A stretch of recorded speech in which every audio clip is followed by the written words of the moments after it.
Morning students. Last લેક્ચરમાં આપણે equation 47 અહીંયા સુધી ડિરાઈવ કર્યું હતું and we were deriving the second law of magnetostatics. હવે આપણા પાસે બે મેથેમેટિકલ ફોર્મ્યુલાઝ આપેલા છે. Del square 1/r minus r/1 is equal to -4 pi delta r minus r1. એટલે અહીંયા જે ડેલ સ્ક્વેર છે એની જગ્યાએ હું -4 pi delta r minus r1 લખી શકું. હવે ડેલ્ટા શું છે? ડેલ્ટા ઇઝ આ જે ડેલ્ટા r માઇનસ r1 છે, what is that? That is called the Dirac delta function. Dirac delta function તમને આગળ જતાં મેથેમેટિક્સમાં આવશે. ડિરાક ડેલ્ટા ફંક્શન કોને કહેવાય? હમણાં એટલી ડીપમાં જવાની જરૂર નથી. ડિરાક ડેલ્ટા ફંક્શન શું છે એનામાં. And del 1/r minus r1 is equal to minus del 1 of r minus r1. તો આ del by r minus r1 છે એની જગ્યાએ minus del 1 r minus r1 એ રીતે લખી શકશો. ડેલ શું છે? ડેલ જે છે એ આવું કંઈક છે. તો ડેલ કોના ઉપર ઓપરેટ કરે? r ઉપર. એ જ રીતે del 1 જે છે એ કોના ઉપર ઓપરેટ કરશે? ખાલી r1 ઉપર. del 1 operates only on r1. Now putting equation 45 and 46 in equation 44. Equation 45 and 46 ની values equation 44 ના અહીંયા પુટ કરતા તમારું ઇક્વેશન કેવું થઈ જાય? ડેલ ક્રોસ બી જે LHSમાં છે એ તો એમને એમ રહેશે. પછી μ0/4 ડેલ ઇન્ટિગ્રેશન JR ડોટ અને ડી ટાઉ એ બધું પણ એમને એમ રહેશે. જો -μ0/4 ડેલ JR1 અને ડી ટાઉ એ બધું સરખું રહેશે, સેમ.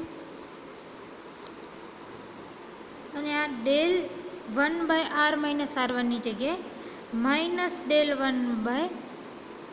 1/r minus r1. તો અહીંયા માઇનસ અને del 1 into 1/r del 1 of 1/r minus r1 અહીંયા એક મોડ્યુલસ આવશે. પછી સેકન્ડ ટર્મ શું છે? -μ0/4 ઇન્ટિગ્રેશન JR1 અને આ ડી ટાઉ એ એમને એમ રહેશે. μ0/4 ઇન્ટિગ્રેશન JR1 અને ડી ટાઉ એ એમને એમ રહેશે. અને આ જે ડેલ સ્ક્વેર છે એની જગ્યાએ -4 delta by delta of r minus r1. તો અહીંયા તમે એની જગ્યાએ તમે આ વેલ્યુ પુટ કરશો તો અહીંયા માઇનસ છે અને અહીંયા પણ માઇનસ છે. બંને ભેગા થઈને પ્લસ થઈ જશે. અને આની જગ્યાએ આ -4 ડેલ્ટાવાળી ટર્મ લાગશે. તો એ જ વસ્તુ અહીંયા કરી છે. જો અહીંયા પ્લસ થઈ ગયું અને 4 ડેલ્ટા r માઇનસ r ડેશની વેલ્યુ પુટ કરી દીધી. અને આ જે ઇક્વેશન બન્યું ડેલ ક્રોસ બીનું, આને ઇક્વેશન 47 કહેશું. Equation 47 gives you del cross b is equal to -μ0/4 del of integration of JR1 dot del 1/r minus r1 d tau plus μ0/4 integration JR1 4 del r minus r dash d tau. આ તમારી equation 47 બની. But by the property of Dirac delta function. Dirac delta ફંક્શનની એક property હોય, ગુણધર્મ હોય. એ property તમને equation 48માં આપેલી છે. શું છે ડિરાક ડેલ્ટા ફંક્શનની property? Integration of JR1 del r minus r1 d tau is equal to JR. એટલે તમે અહીંયા જુઓ JR1 અને delta r minus r1 D tau છે એની જગ્યાએ શું પુટ કરી શકીશ? ખાલી JR. So putting equation 48 in equation 47, એટલે જે રીતે મેં કીધું કે આ JR1 delta r minus r dash જે છે ઇન્ટિગ્રેશન પણ આટલું છે એની જગ્યાએ હું JR પુટ કરી શકું. તો બચ્યું શું? જો આ 4 પાઈ એપ્સિલોન સોરી આ 4 પાઈ અને આ 4 પાઈ કટ થઈ જશે. પછી બચશે શું? ખાલી સેકન્ડ ટર્મમાં એક તો મ્યુ નોટ બચશે અને આ integration JR1 delta R minus R dash d ટાઉની જગ્યાએ JR એની જગ્યાએ આપણે JR લખશું. તો સેકન્ડ ટર્મ કેવી બની જશે? મ્યુ નોટ JR જેવી બની જશે. અને ફર્સ્ટ ટર્મ તો આ જે ફર્સ્ટ ટર્મ છે એ તો સેમ એમને એમ રહેશે, તો એ કોપી એમ જ લખી છે. તો તમારી ઇક્વેશન 49 કેવી બની જશે? Equation 49 will be del cross B is equal to minus mu naught by 4 pi del integration of JR1 dot del 1 by R minus R1 d tau plus mu naught JR. હવે હજી એક mathematical formula આવે છે which says that del of phi A is equal to A dot del phi plus phi dot del A. del of phi into A, phi પણ function છે અને A પણ એક ફંક્શન છે. તો del of phi into A is equal to A dot del phi plus phi del dot A. હવે એને તમે આ રીતે લખી શકો છો. A dot del phi છે એને તમે સબ્જેક્ટ ઓફ ઇક્વેશન બનાવો અને આને તમે આ બાજુ લઈ જાઓ. તો del phi del of phi into A minus phi del dot A થશે. તો એ જ વસ્તુ અહીં લખી છે, del of phi into A minus phi del dot A. આટલું મેં લખ્યું છે.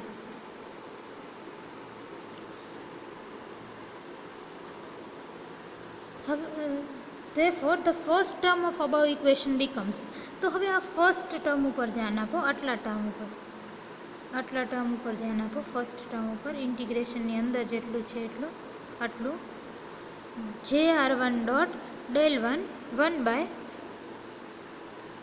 R minus R1. તો આને ને આને તમે કમ્પેર કરો તો જો A is equal to JR1 લખું, પછી 5 is equal to 1 by R minus R1 એ રીતે લખું તો આ બે ઇક્વેશન સરખા થઈ જાય. જો A ડોટ છે એની જગ્યાએ અહીંયા JR1 ડોટ છે તો એની જગ્યાએ હું JR1 લખું અને del ફાઈની જગ્યાએ હું આ જે ફાઈ છે del ફાઈ તો અહીંયા પણ del ફાઈ છે તો ફાઈની જગ્યાએ 1 by R minus R1 લખું તો તમારે આ બંને ઇક્વેશન સરખી થઈ જાય. હવે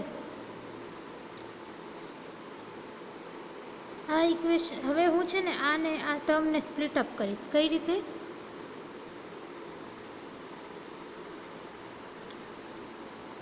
તો આ વાળો ફોર્મ્યુલા લગાવીને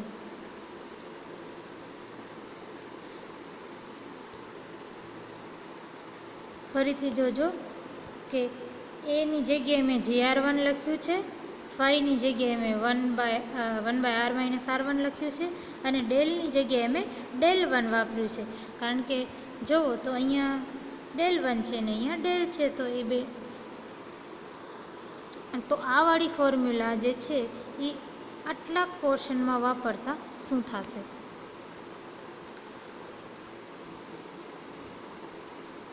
આની જગ્યાએ જે આ છે એની જગ્યાએ હું આ બે ટર્મ્સ લખીશ. તો ફર્સ્ટ ટર્મ શું છે? આ ફર્સ્ટ ટર્મ કઈ રીતે લખાશે? ડેલની જગ્યાએ del 1 વાપર્યો છે, પછી બ્રેકેટ કરીને આ બ્રેકેટવાળો ફાઈની જગ્યાએ 1 by R minus R1 વાપર્યું છે અને એની આ જે એ છે એની જગ્યાએ JR1 વાપર્યું છે. તો તમારી ફર્સ્ટ ટર્મ કેવી થઈ જશે? del 1 ડોટ બ્રેકેટમાં JR1 by R minus R1 આવી કંઈક થઈ જશે. આપણે ફર્સ્ટ ટર્મ જોઈ લીધી. Minus the second term. આ સેકન્ડ ટર્મ કેવી થશે? જો પહેલાં તો વચ્ચે માઇનસ આવશે આ વાળો એ આપણે પુટ કરી દીધો. પછી સેકન્ડ ટર્મમાં ફર્સ્ટ શું છે? 5 છે. 5ની જગ્યાએ આપણે શું પુટ કર્યું? મેં તમને હમણાં સમજાવ્યું 1 by R minus R1 આ 1/r માઇનસ r1. પછી ડેલની જગ્યાએ શું રાખવાનું છે? del1. ડોટ પણ અહીંયા છે. અને પછી એની જગ્યાએ શું રાખ્યું છે? jr1.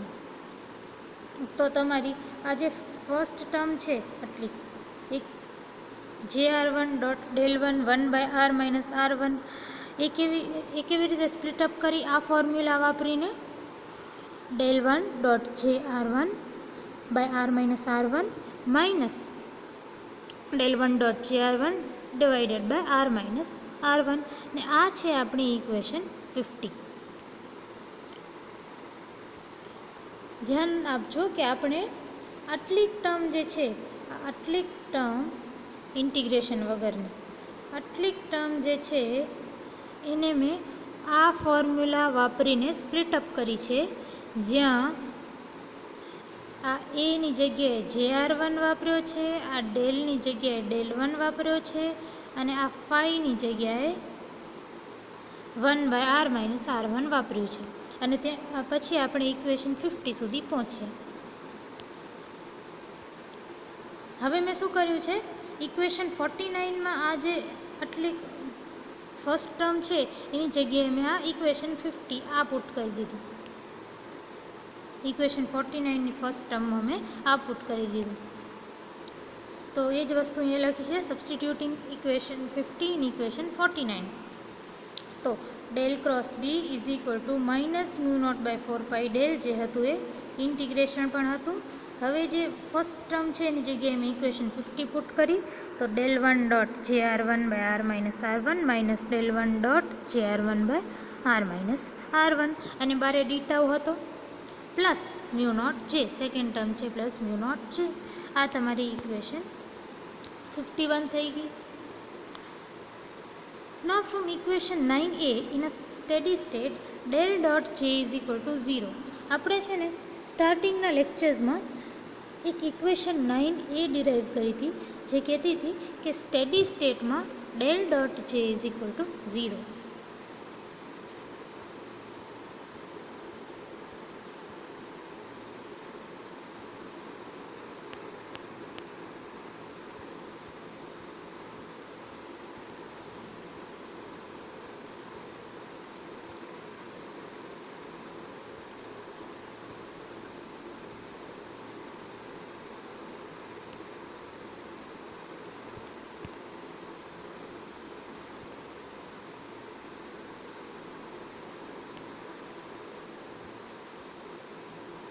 જો આર્ટિકલ 4.1માં ફર્સ્ટ જ આર્ટિકલમાં આપણે આ ઇક્વેશન ડિરાઈવ કરી હતી, ઇક્વેશન ઓફ કન્ટિન્યુઇટીને પછી in steady state del dot J is equal to 0. એ જ ઇક્વેશન આપણે વાપરશું હવે.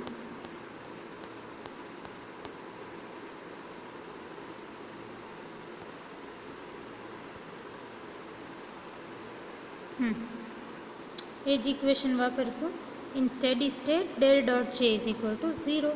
તો હવે જુઓ, ફર્સ્ટ ટર્મ જોશો તો ફર્સ્ટ ટર્મમાં del ડોટ જે આમાં પણ છે અને આમાં પણ છે.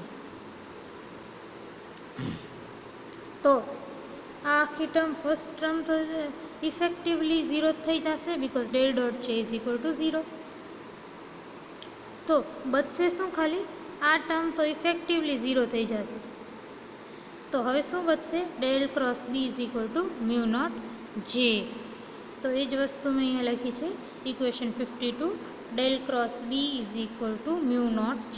હવે આ del cross B is equal to μ0j, it is the second law of magnetostatics. Last લેક્ચરમાં આપણે ફર્સ્ટ લો ઓફ મેગ્નેટોસ્ટેટિક્સ જોયું હતું. ફર્સ્ટ લો ઓફ મેગ્નેટોસ્ટેટિક્સ શું હતું?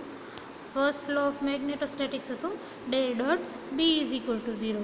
મેગ્નેટિક ફિલ્ડનું ડાયવર્જન્સ 0 હોય અને મેગ્નેટિક ફિલ્ડનું curl del cross B is μ0j.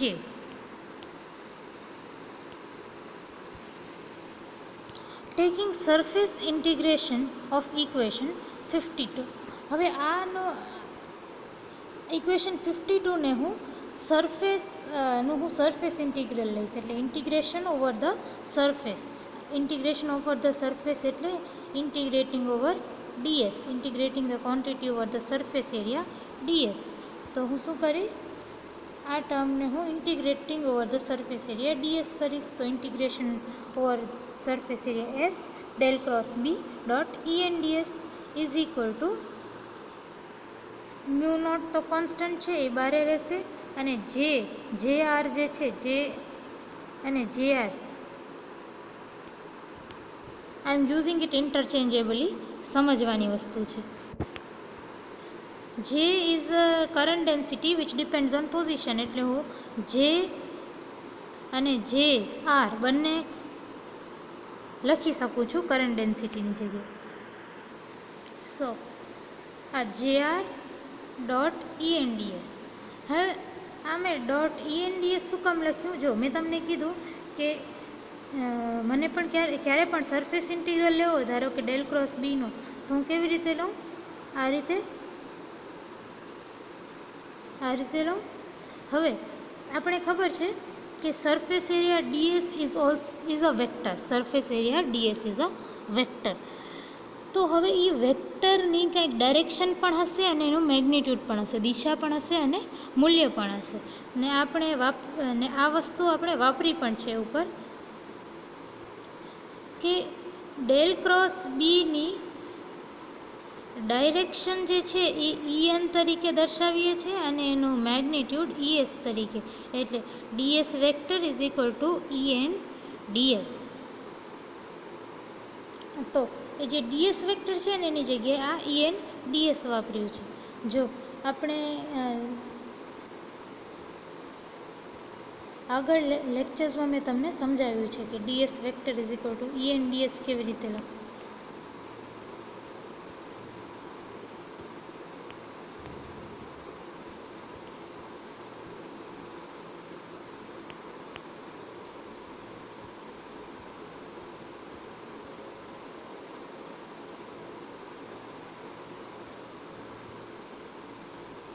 જો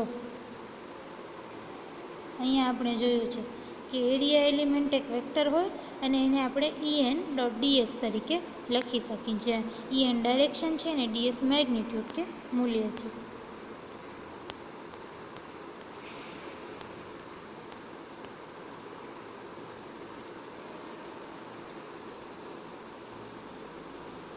સો યુ ગોટ આ સરફેસ ઇન્ટિગ્રેશન લીધું એ સમજાણું. Del S is equal to del cross B dot E N dS is equal to mu naught integration of over surface area J R dot E N dS. આ તમારું equation 53 બન્યું.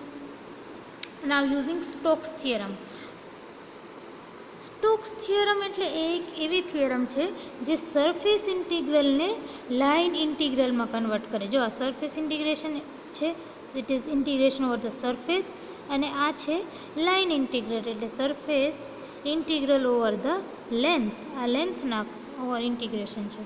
તો અહીંયા surface integration આ વાળું જે છે ને ડેલ ક્રોસ બી વાળું, એને હું પહેલાં તો લાઇન ઇન્ટિગ્રેશનમાં ચેન્જ કરીશ. So del cross B dot E N dS, del cross B dot E N dS is equal to line integral of B dot dl. આ તમારી સ્ટોક્સ થિયરમ છે. સ્ટોક્સ થિયરમ કહે છે કે કોઈ પણ સરફેસ એરિયામાં કોઈ પણ આપણા વેક્ટરનું કર્લ હોય, ધારો કે del cross A dot DS is equal two, એને આપણે લાઇન ઇન્ટિગ્રલમાં કેવી રીતે કન્વર્ટ કરીએ? લાઇન ઇન્ટિગ્રલમાં આપણે ખાલી જે વેક્ટર છે, ધારો કે એ છે આ કેસમાં, એ ડોટ ડીએલ કરીએ તો તમારું આ સ્ટોક્સ થિયરમ થઈ જાય. તો એ જ વસ્તુ અહીંયા વાપરી છે. વેક્ટર ફિલ્ડ કઈ છે? બી. ડેલ ક્રોસ બી, અહીંયા એ છે એની જગ્યાએ બી છે, ડેલ ક્રોસ બી ની જગ્યાએ ખાલી બી. આ છે તમારી સ્ટોક્સ થિયરમ.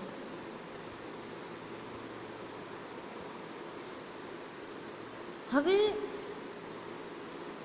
ફરીથી આપણે ઇક્વેશન 53 ઉપર આવીએ. ઇક્વેશન 53 શું છે? Surface integral of del cross B is equal to mu naught surface integral of JR into mu એટલે આ. હવે ઇક્વેશન 55માં તમે ધ્યાન આપો તો આટલો એરિયા, આટલો portion, integration of JR dot ENDS, integration of JR dot ENDS is equal two I. તમે ઇક્વેશન 3 જુઓ, આપણે આર્ટિકલ 4.1 કરતા હતા ત્યારે ફર્સ્ટ ઇક્વેશન 3 આપણે ડિરાઈવ કરી હતી કે current I is equal two integration of JR dot ENDS. તો આની જગ્યાએ હું કેપિટલ I કરંટ લખી શકું તો આ ટર્મ કેવી થઈ જશે, મ્યુ નોટ ઇન્ટુ આની જગ્યાએ I, તો મ્યુ નોટ ઇન્ટુ I. હવે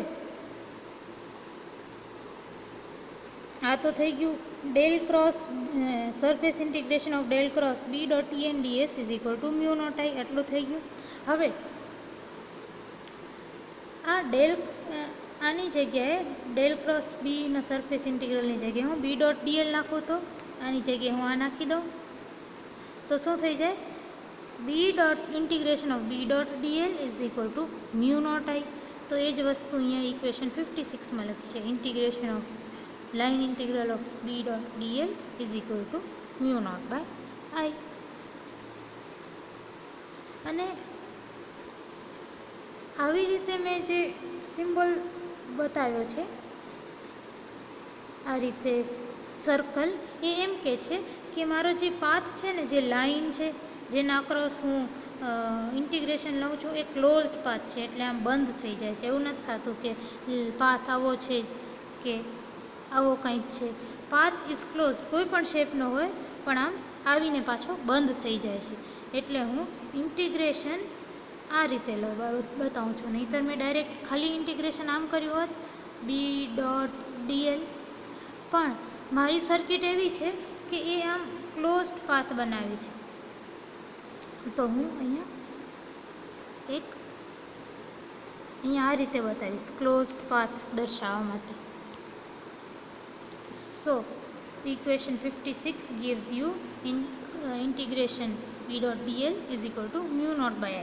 હવે આ ઇક્વેશન 56 ને it is known as Ampere's circuital law. This is known as Ampere's circuital law. Ampere's circuital law ને તમને વર્ડ્સમાં કેવું હોય, આ તો ખાલી ઇક્વેશન છે, એને વર્ડ્સમાં કેવું હોય તો શું કહો, it states that Ampere's circuital law states that the line integral of flux density around any closed path is equal to, it states that, શું સ્ટેટ કરે છે, લાઇન ઇન્ટિગ્રલ ડોટ DL છે એટલે એ લાઇન ઇન્ટિગ્રલ છે of flux density. Flux density એટલે magnetic field B, magnetic flux density or magnetic field B. So line integral of flux density round any closed path, મેં તમને હમણાં સમજાવ્યું, આ મેં એટલે સિમ્બલ રાખ્યું છે કે ક્લોઝડ પાથ છે, round any closed path is equal to what, is equal to mu naught times the current flowing through the area enclosed by the path. એટલે mu naught times the current flowing. ફરીથી આને તમે વર્ડ્સમાં ઇંગ્લિશમાં કેવી રીતે લખશો, તમને કોઈ કે what do you mean by Ampere circuital law, તો તમને આ એનો ઇક્વેશન લખવાનું અને પછી you have to say that Ampere circuital law states that the line integral of flux density around any closed path is equal to mu naught times the current flowing through the area. આ તમારી છે ampere circuital laws. હવે આપણે laws of magnetostatics, આપણી unit શું હતી,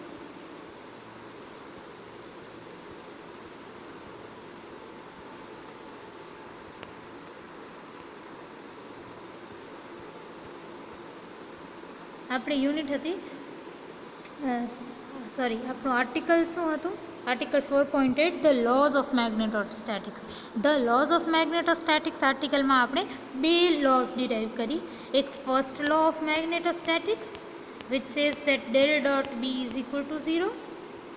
first law of magnetostatics derive કરી આપણે, અને આપણે second law of magnetostatics derive કરી.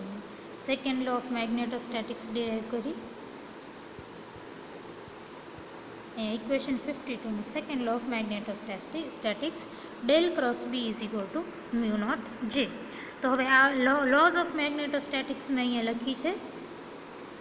First is del cross B is equal to 0, the first law. Second is del cross B is equal to mu naught J, the second law of magnetostatics. હવે આપણે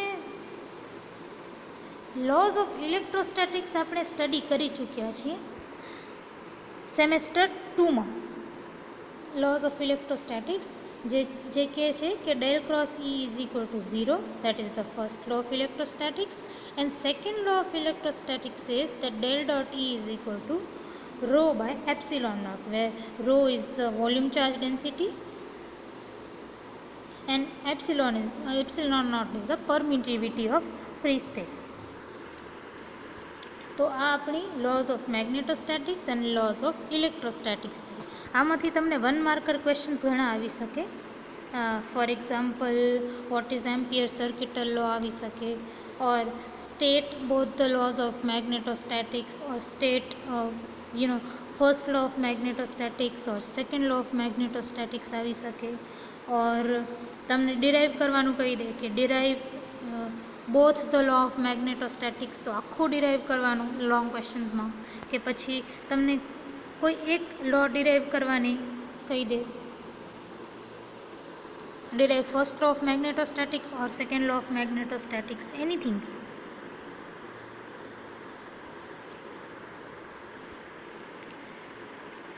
The next topic is article 4.9, the magnetic potentials.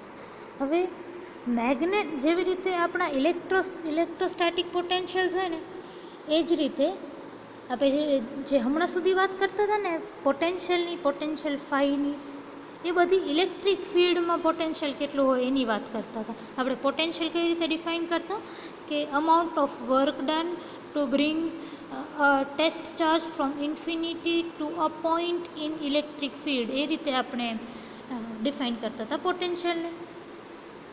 હવે આપણે electric ફિલ્ડની જગ્યાએ magnetic ફિલ્ડમાં શું potentials હશે એ જોશું. મેગ્નેટિક ફિલ્ડમાં શું પોટેન્શિયલ્સ છે એ જોશું.